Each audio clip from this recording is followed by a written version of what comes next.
Gözlerinin mu var özünün haski navası. Güzellik bağları bir güzel havası.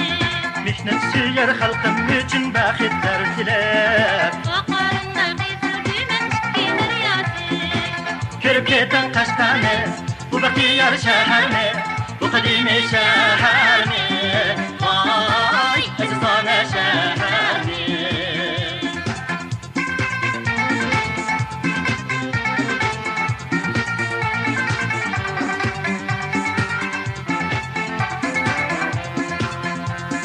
Her tarafta kurulmakta zavut binalar. Yıldızlarga aylanmakta dillik tiralar. Açlık baktamaylıkın mullu usul geliyor. Var ki millet yaşamakta inanmak yok. Körüp giden kaç tane bu bahtiyar şehir mi?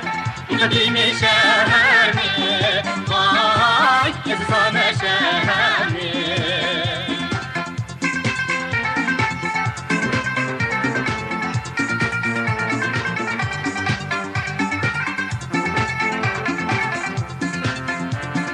Şehrimizden kasıtları çiver hem kıstar. Vaziri da mavleri bir hırlar mıskan. Halkı işcan hem tirişcan edep ahlak diye.